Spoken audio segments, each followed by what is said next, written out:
I guess we should start off in the American League. Cleveland, Detroit. I guess this is the first series. I'll start off with JV. Best of 3 series. It looks like Scooble's obviously going to take them out in game 1. I don't know how Cleveland's going to necessarily line up that starting rotation, if I could be quite honest. Maybe Tanner Bybee, maybe Gavin Williams.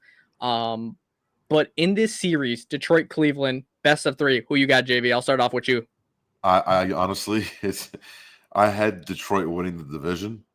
They obviously didn't, but I'm going to go Cleveland here. I think the hot team at home is gonna do the best. And right now, I think Detroit walking into this series is limping. They don't look like a solid team. They don't look like a full well constructed team. I think they're spotty, and I think when they're spotty, it's everywhere. It's not just one aspect of their team; it's everything. And right now, Cleveland is playing really good baseball, and part of that was beating up on Detroit. I do like Cleveland to win in 3, 2-1. Perfect. I've been going back and forth with this series because I think this is going to be a very unpredictable series. I think when I look at the rotation and when I try to match up the offenses and when I try to look at the bullpens as well, what do I trust the most? Who do I trust the most? Who's hot right now? Who's not? Obviously, we know who's not. The Detroit Tigers are not, and Cleveland is. But at the same time, having Scooble on the mound game 1 in a series, and he's pitching for your team, here's a stat for everybody out there. If you win game 1 of a wild card series, you win it 100% rate. There hasn't been a team in this new format that wins game 1 that doesn't win the series. There you go. That's impressive. That's never happened. It almost happened last year with my Brewers. Mike knows what happened. I don't want to talk about it. Cleveland, Detroit. I've been going back and forth, and I might be crazy for this, but give me Detroit in 3. I think the Tigers somehow find a way to pull this off, and they beat the Guardians in 3. I'll throw it to Mike. So I'll say this. I'm glad you brought up the fact that the game 1 winner is the 100% winner so far in this new format.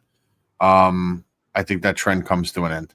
I think Detroit does take game 1. I think they have the edge with Scooble. Even though Casey Mize has been relatively solid all year, he's finally somewhat become the guy that I guess we all thought he was supposed to be when he was coming up through the ranks, and he was a highly touted prospect. I think he's finally found it. But you know what? Here's the thing. I think Detroit wins game 1 just based on the fact that Scooble is on the mound. I think they just edge it out. I could see a 3-2 win, a 2-1 win, a 1-0 win. I could literally see it where Cleveland is a bad bounce away from, winning or losing that game. So I think that game remains relatively close. And just off that, then I see Cleveland winning the next 2 games. I do. If you remember last year in the postseason, Scooble was damn near unhittable. And his final start of the year with Cleveland, he ended off giving up a monster grand slam in that final remember game. That. And that ended their season. So, I think it's going to repeat itself where Cleveland is going to edge out Detroit again. And rightfully so, because Detroit – listen, if Detroit misses the playoffs, and they're going to almost get a pass for the fact that they just made it by the skin of their teeth. Mm-hmm. But let's not take away Detroit. What they've done over the last month has been one of the most epic collapses I've ever seen.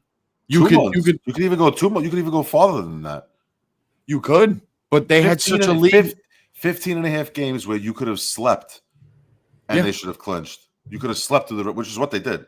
They were sleepwalking through the second half, and blew one of the biggest AL Central leads ever held. I think I don't know how many other teams have had more than a lead than that. I really don't. Yeah, and you know what's funny? I think the Mets have taken the heat off of teams like the Astros and Detroit because all 3 teams collapsed. And let's be honest, Detroit got lucky. Yeah, they got lucky. They did. So, that's why I said I might be crazy taking him, but I think history does end up repeating itself with Scooble winning that game 1. And I think they narrowly edge out a game 3 victory. I think they push it to 3, but narrowly edge it out. I don't know what it is necessarily. I'll ask you guys, what are you guys more confident in general about Cleveland? Do you like their offense more, or do you like their bullpen more than Detroit? The rotation, I guess, is kind of underrated. Cleveland's rotation more so.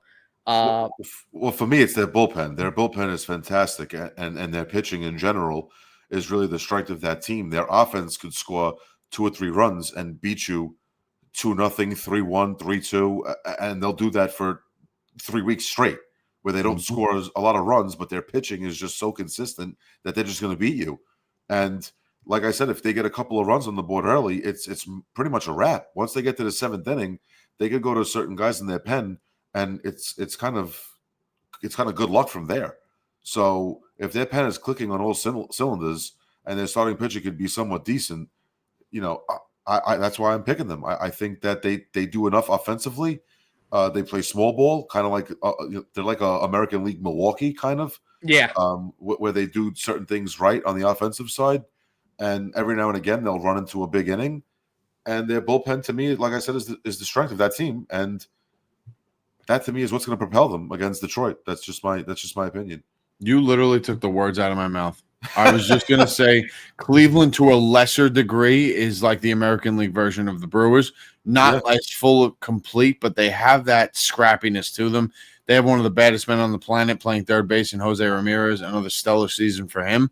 And they just have they have some scrappy players there. And you got to imagine, it's funny that you say how good their bullpen is. They're doing this without Emmanuel Clase. Yeah. It's unbelievable, and we all know why he's not there. But it's crazy that one of the top 3 closers in the league, forget about the AL, in the league, is not there, and their bullpen is still acting as if like he is there. You know, it's been a wild ride.